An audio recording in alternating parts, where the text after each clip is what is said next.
Hey listeners, are you ready to uncover some extraordinary wonders? Disappearing Spoon is thrilled to partner with the amazing Curiosity Box. It's a science subscription service for curious minds. It's created by Vsauce, the internet's leading science education channel, with over 3 billion views. This season's box is packed with goodies that will fascinate and inspire you. Challenge yourself with a magnetic shadow alphabet puzzle. Piece it together to spell out the alphabet using only the letter shadows.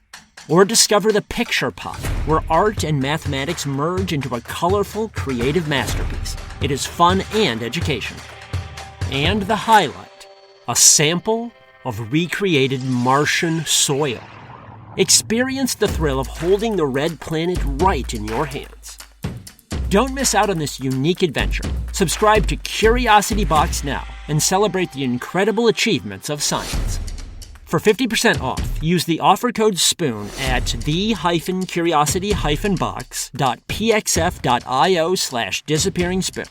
That's offer code SPOON at the-curiosity-box.pxf.io/disappearingspoon for 50% off today. Unbox the mysteries of the universe with Curiosity Box.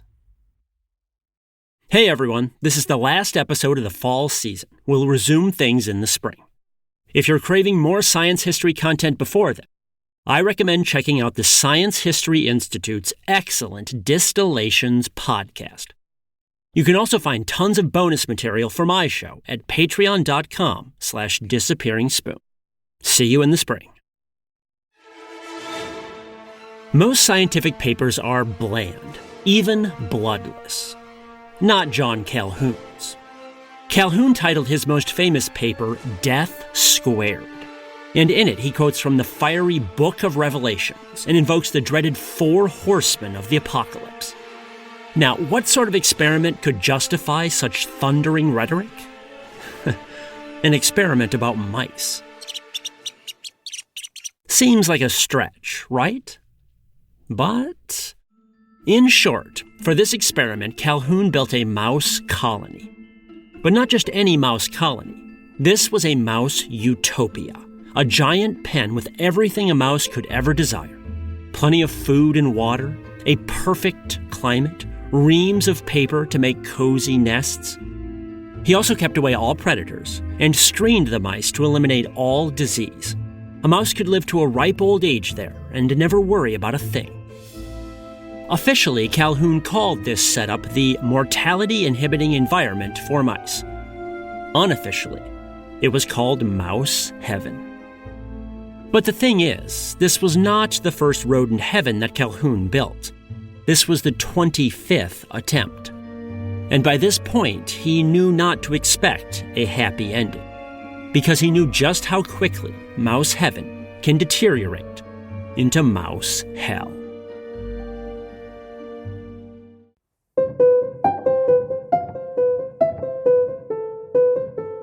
From the Science History Institute, this is Sam Keane and the Disappearing Spoon, a topsy-turvy, science-y history podcast, where footnotes become the real story.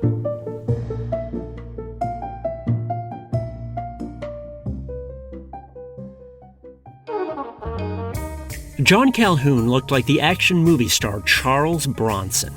Squinty eyes, strong chin, a mustache.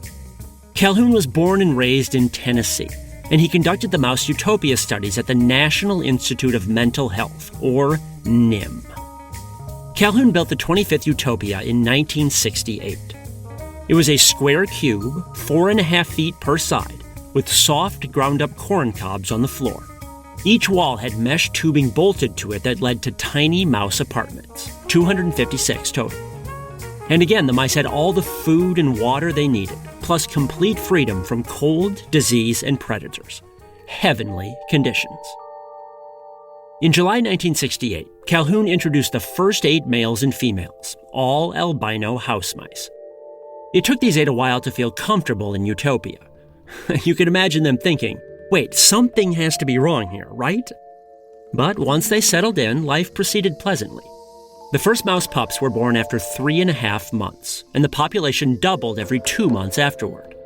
Eventually, this torrid growth slowed. But the population continued to climb until the 19th month, when it peaked at 2,200 mice. Things were not as rosy as they appeared, however. In the wild, most mouse pups get eaten or die of disease or cold. Infant mortality is quite high. But in mouse utopia, pups rarely died. As a result, the pen got overcrowded with youngsters, which introduced several problems. You see, mice have strict social hierarchies, with dominant alpha males controlling harems of females. Now, that might sound a little strange, to talk about alpha mice. After all, mice are proverbial cowards, always skittering off in the other direction. But among their own kind, there are some tough guy mice. Mice establish dominance by wrestling and biting each other. It gets vicious. And normally, a mouse that loses a fight will scurry off to some distant nook to start a new life elsewhere. But in mouse utopia, the loser mice could not escape. And because so few juveniles died, there were suddenly huge hordes of loser mice with nowhere to go. Calhoun called these loser males the dropouts. The dropouts would gather in the center of the pen, full of cuts and scars from their lost battles. Every so often, huge brawls would break out among them, vicious free-for-alls of biting and clawing that served no obvious purpose. It was just senseless violence. In earlier utopias involving rats, some dropouts even resorted to cannibalism. Things got rough for the alpha mice, too. These males kept their harems in private apartments, and they had to defend the apartments from challengers. And given how many mice survived to adulthood, there were always a dozen hotshots ready to pick fights. Pretty soon, the alphas were exhausted. Some stopped defending their apartments altogether. As a result, the nursing females inside the apartments were suddenly beset by rogue invaders. The nursing mothers therefore had to go on the attack instead of devoting themselves to childcare. Their young suffered as a result. Many stressed-out mothers booted their youngsters from the nest early, before they were ready. Some mothers even panicked and attacked their own young, or they abandoned the young while fleeing to different apartments, leaving the pups to die of neglect. Eventually, other, even more socially destructive behavior arose. Pups who had been raised improperly or booted from the nest early often failed to develop healthy social bonds with other mice. As a result, they struggled with social interactions as adults. Maladjusted females began isolating themselves in empty apartments, which is highly unusual for mice. They are rarely hermits. Maladjusted males proved even stranger. They would gather in large crowds and just lick themselves. That's how mice grew, by licking themselves. And these mice engaged in this beauty regimen hour after hour, day after day. Calhoun dubbed them the beautiful ones. And yet, despite their obsession with beauty, these males had zero interest in courting females, zero interest in sex. Calhoun was baffled. Intriguingly, though, Calhoun had noticed in earlier utopias that maladjusted behavior like this could spread from mouse to mouse. The behavior was contagious. He dubbed this phenomenon the behavioral sink. These behavioral sinks proved disastrous for Utopia 25. Every hour spent alone or grooming was an hour not spent mating or raising young. As a result, the birth rate started dropping. Even worse, the few mice who did breed had no role models for raising pups. They were never taught how.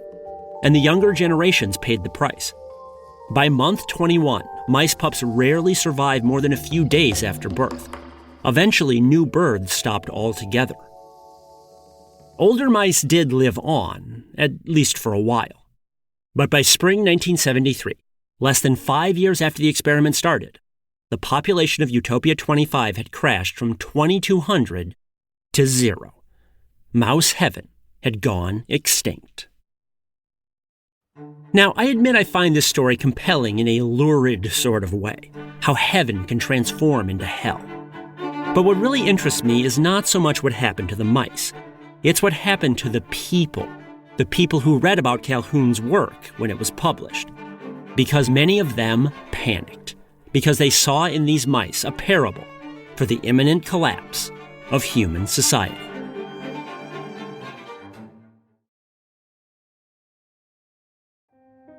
John Calhoun explicitly encouraged people to link the collapse of Utopia 25 to humankind. In his Death Squared paper, he wrote, quote, "For an animal so complex as man, there is no logical reason why a comparable sequence of events should not also lead to species extinction." Other scholars drew similar conclusions. The year Calhoun started the mouse utopia, a Stanford University biologist wrote an alarmist book called The Population Bomb. The book warned of mass starvation on an overpopulated Earth.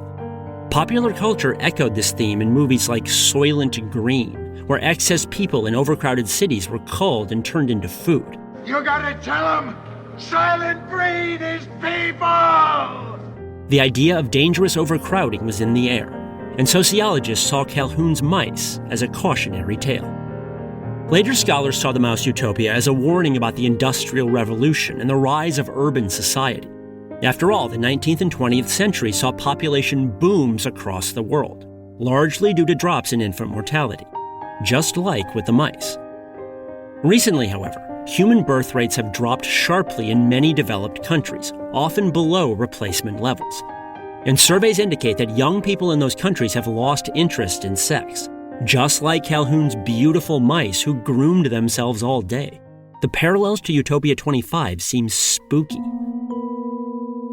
Other critics have blamed the strange behaviors of the Utopia mice on a lack of natural selection, which normally culls the weak and prevents the unfit from breeding. According to these critics, the lack of culling resulted in a supposed mutational meltdown that led to widespread mouse stupidity.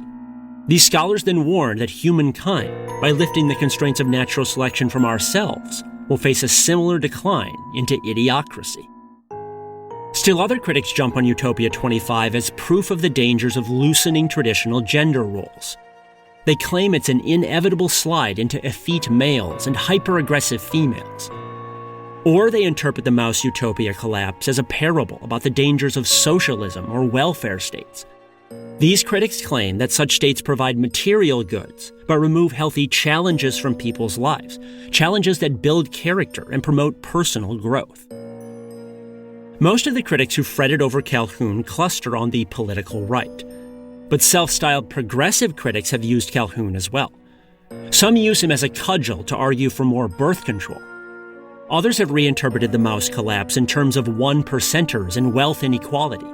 They blame the social dysfunction on a few aggressive males hoarding precious resources. To them, Utopia 25 had a fair distribution problem above all. Hell, I even came up with an interpretation of my own. Maybe Utopia 25 shows the dangers of intergenerational conflict, when old fogies just won't go away, and younger generations resent them for lingering on in high-status roles. Given these wildly varying readings, it's hard to escape the suspicion that the critics are letting their personal and political views color their outlook.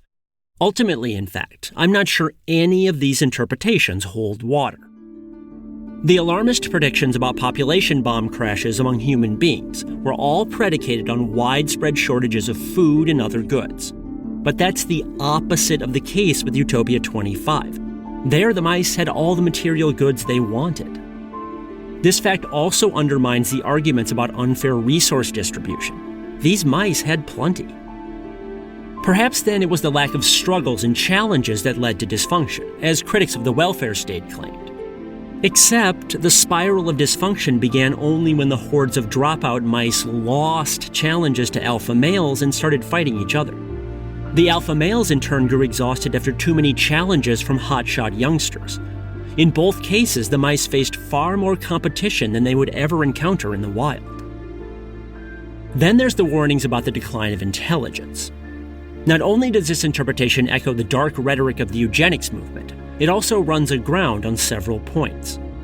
For instance, the hermit females hiding by themselves and the preening asexual males who groomed all day both certainly acted oddly for mice. But in doing so, they avoided the vicious, violent free-for-alls that had destroyed earlier generations. This hardly seems dumb. Plus, some of Calhoun's other research actually saw rodents getting smarter during the experiments. This evidence came from an earlier utopia involving rats. In this case, some dropout rats began digging new burrows into the dirt floor of their pen. Digging like this produces loose dirt that must be cleared away or the tunnel will be blocked. And most rats laboriously carried the loose dirt back outside the tunnel bit by bit to dump it there. It's necessary but tedious work. The dropout rats did something different.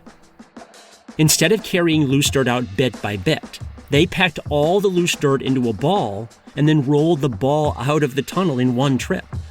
Calhoun compared this innovation to humankind inventing the wheel.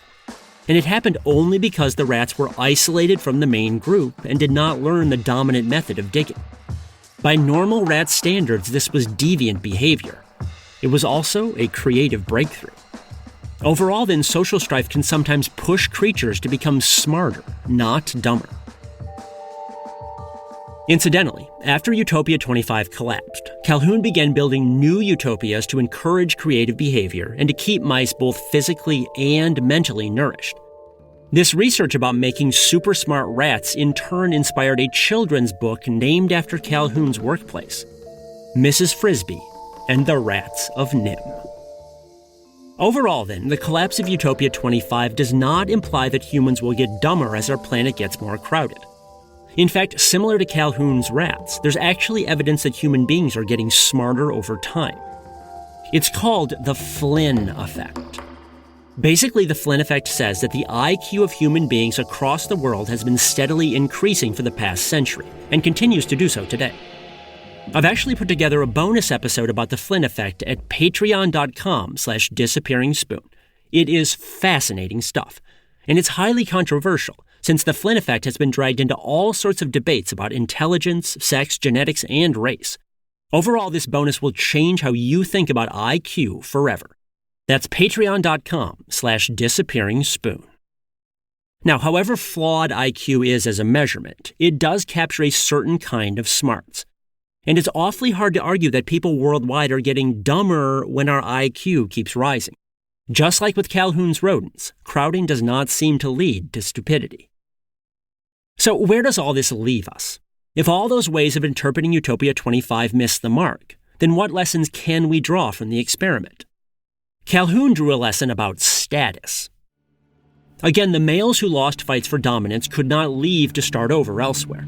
They were stuck in pathetic, humiliating roles and lacked a meaningful place in society. The same went for females when they could not raise their pups properly. Both groups became depressed and angry and began lashing out as a result. In other words, because mice are social animals, they need a meaningful social role to feel fulfilled.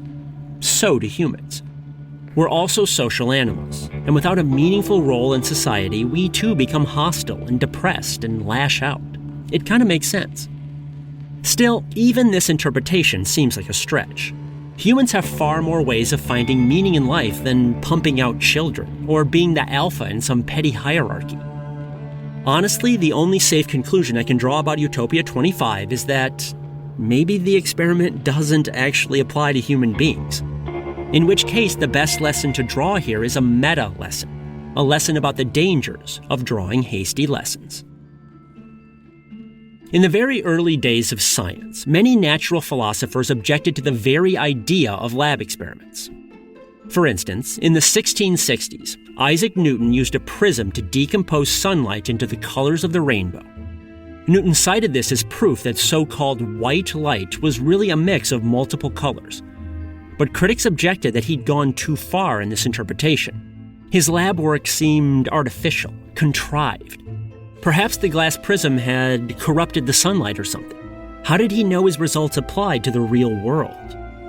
These critics raised similar objections about experiments in chemistry and physiology and in other fields. How can we be sure that compounds or chemicals behave the same way in nature as they do in some artificial lab setup? Nowadays, with more perspective, we can see that Newton and other experimenters were correct. Lab work can indeed teach us some amazing things about nature.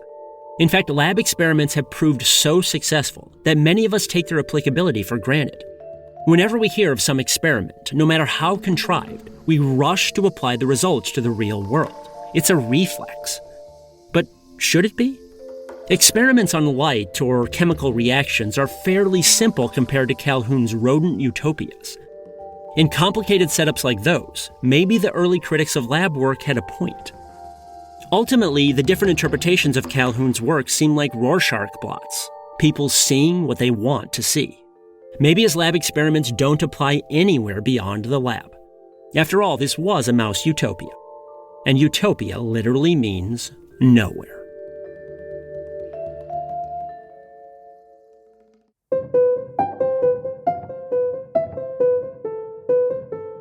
This is the Disappearing Spoon podcast, brought to you by the Science History Institute.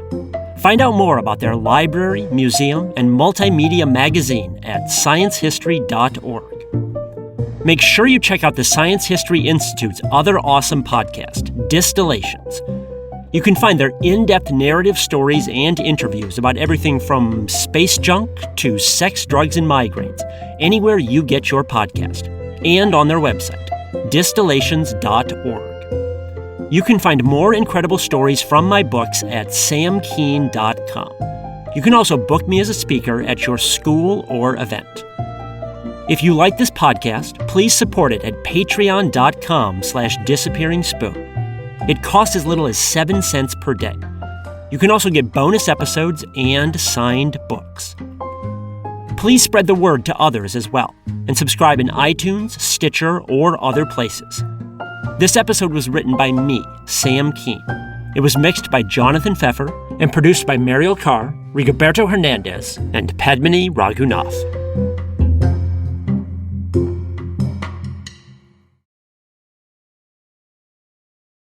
To the teachers, assistants, and support staff who see potential in every child, Grand Canyon University recognizes you. We created the National Center for Teacher Preparation at GCU, along with a generous scholarship, so you can become a licensed teacher with paid benefits. Over 100 GCU alumni have been recognized award recipients, including Superintendent, Administrator, and Teacher of the Year. Find your purpose at Grand Canyon University. Private, Christian, affordable. Visit gcu.edu/parapro.